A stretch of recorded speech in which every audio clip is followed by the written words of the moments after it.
Thank you very much. If I may, I would like to sit and talk. I did send some diagrams of this proposed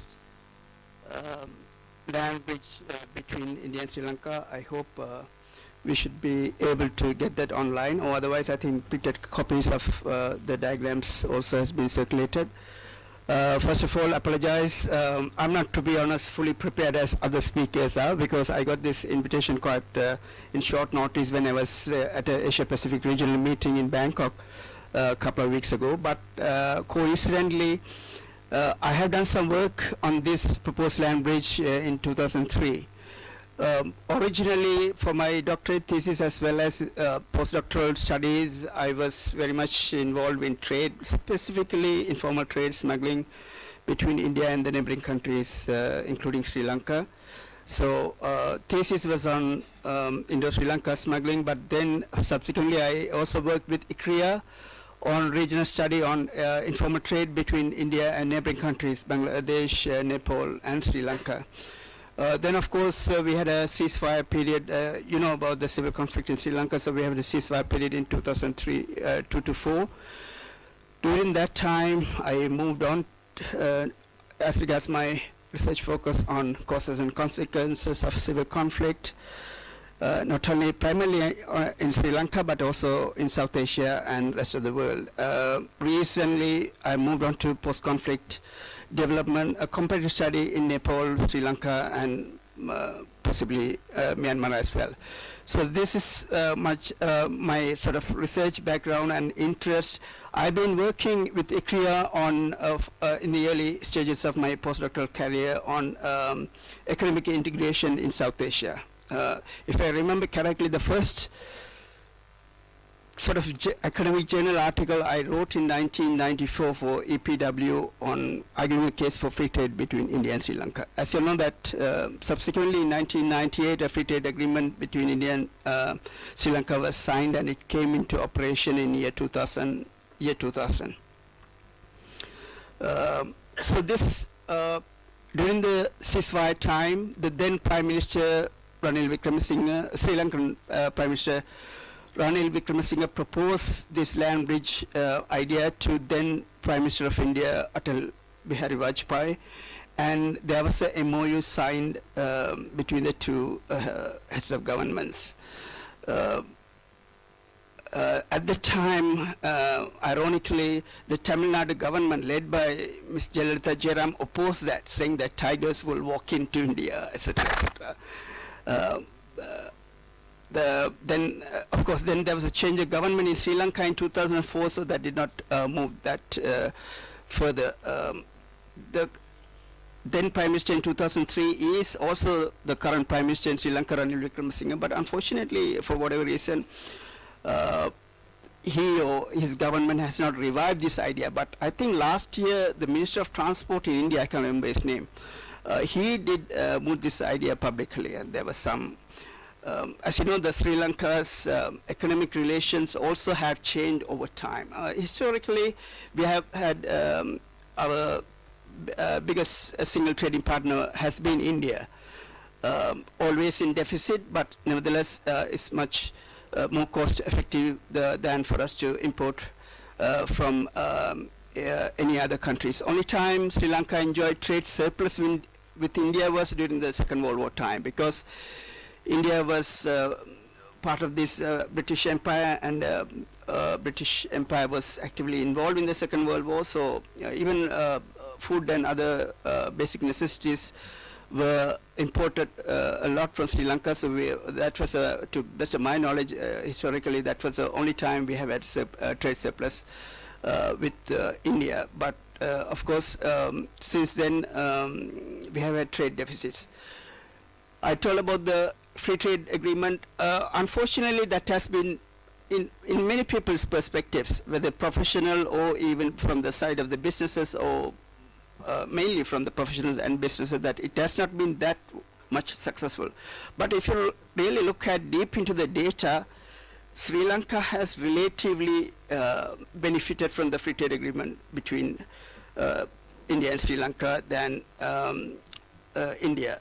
For example, the proportion of trade from Sri Lanka to India covered by the FTA is higher than the proportion of imports from India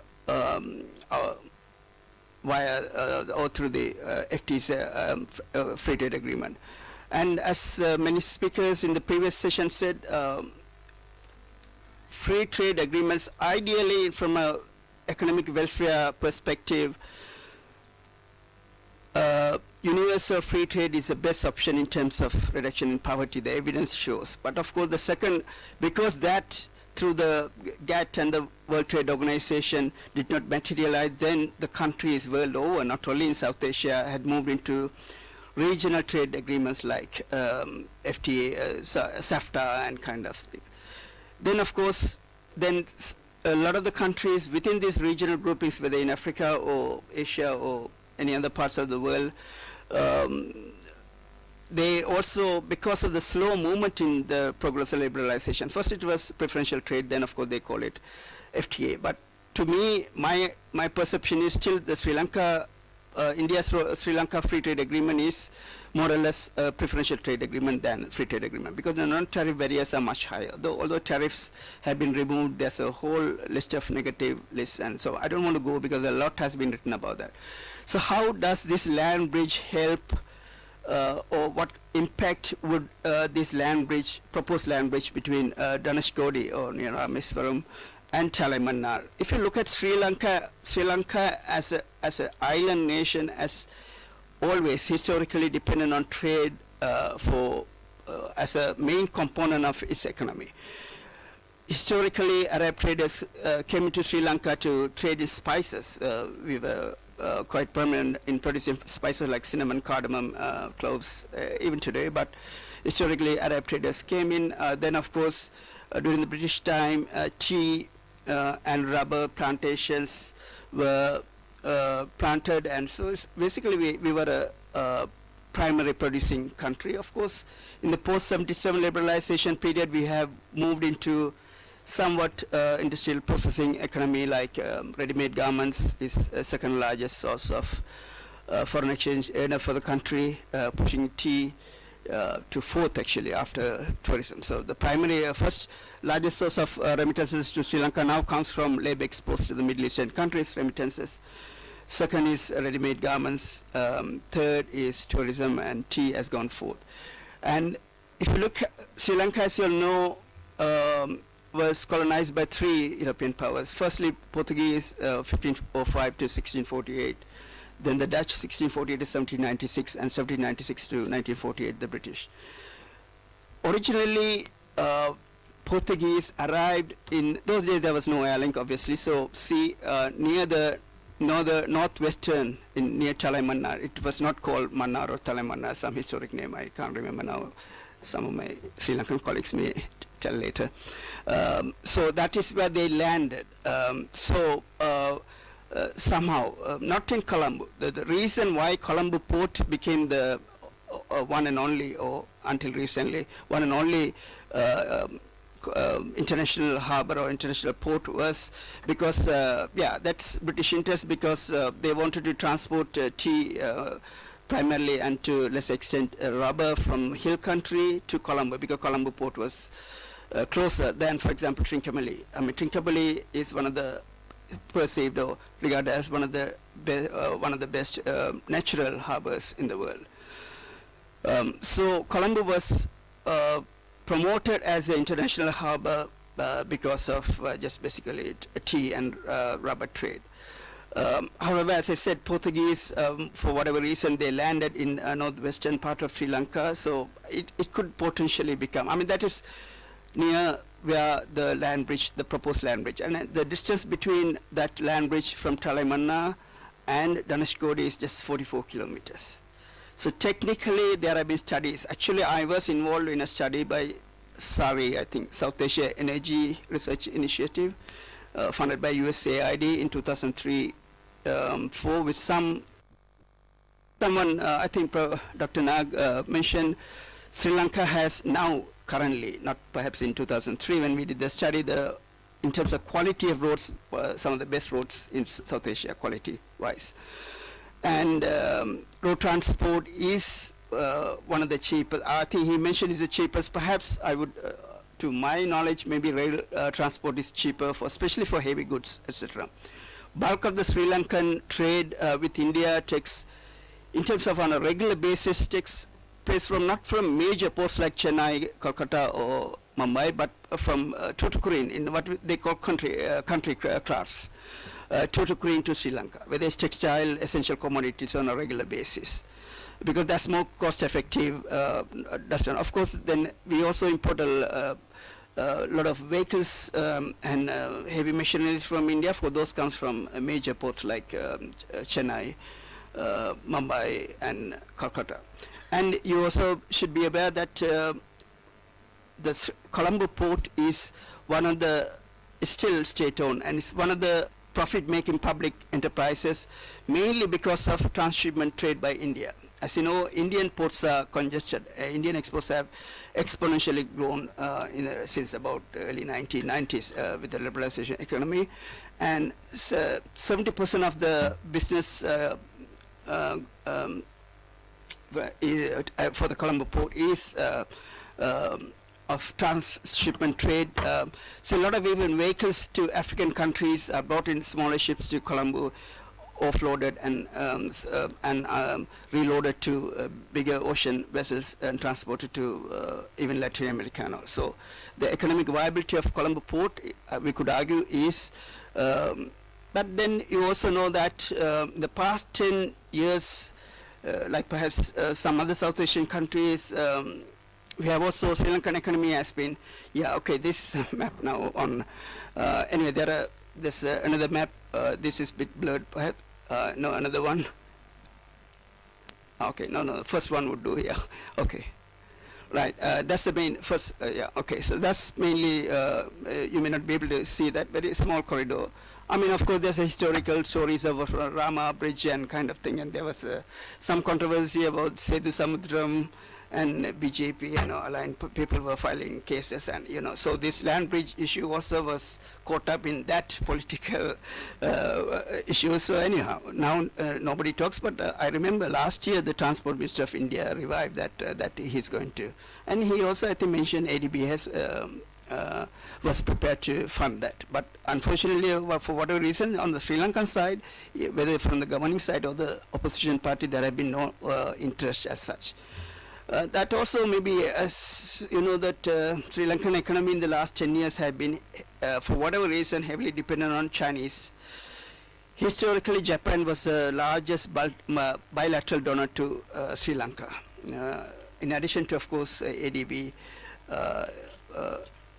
among the IFIs, more than the World Bank, ADB has been the largest lender to Sri Lanka. That is because of, again, indirectly because of Japanese influence in ADB. Okay, I got just 2 minutes, so I have to hurry up. So things have gone, and as you know that China has built a port in down south in Hambantota. So I'll go to bit more specifics. I have worked out which need to be updated in terms of cost of potential cost saving in terms of transporting goods via through this land bridge than the current way of ocean transport. I mean, air transport very rarely, very little commodity is traded through air transport. This is official trade, but of course there's a lot of unofficial trade as well. It's also the land bridge. Our trade with India is high, as I said, historically, but with other South Asian countries very meager, especially against the transportation cost. I mean, I used to go to conference in Kathmandu via Bangkok, or I had to fly via Bangkok, or even at one time you won't believe that I had to fly via Muscat. That was the cheapest. I'll give you some comparative cost of air mile, which I worked at long ago, which is I'm sure outdated, but say per air mile, Colombo Chennai cost 21 rupees at the time, whereas Colombo Bangkok and Colombo Singapore cost rupees 7. So that shows the disparity. Although the distance is very short, the transaction cost is important in trade. It's not only tariffs. But non-tariff barriers are important, but more so the lead time, what we call from the factory to the shop floor, is more important in the current globalized phase. So transaction cost is important, the time is important, the ports are congested. I'm sure India is also, lots of ports are congested, so that's why this Sagarmala project and all. The charges for handling, the delay in unloading and reloading and all, it increases cost. So I have worked out, I'm not going to mention any numbers, as I said, this paper, the numbers are quite outdated, I had to update it. There's significant economic benefit to be gained by this land bridge. More so to the conflict-affected northern province and the north central. Historically, more than northern, actually north central under the Puruppolanaruwa districts have been very marginalized in terms of economic per capita income and all provinces. So that region, including potentially eastern province, so eastern, northern and north central provinces, which geographically covers about nearly 40 to 45% of the total land mass of Sri Lanka, and one of the most impoverished regions in terms of poverty levels and other human development indicators. So I would tend to argue that the economic benefits would be quite high. I have worked out some numbers I would not give.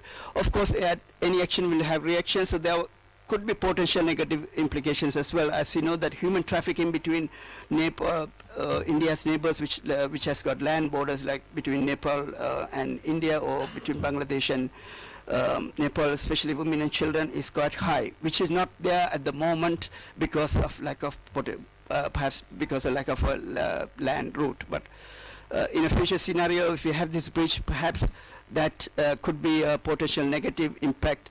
We may have much more trafficking in children and women. And narcotic drug is a growing problem, and Sri Lanka has been a transit point for this what they call heroin triangle or drug triangle, Myanmar, Thailand, Laos, and yeah. So that there's potential in the post-war period. We see that in the north, trafficking of Kerala ganja and all has increased, and also the use of narcotics of youths has increased. So that's another potential negative impact. I'll stop there. Thank you.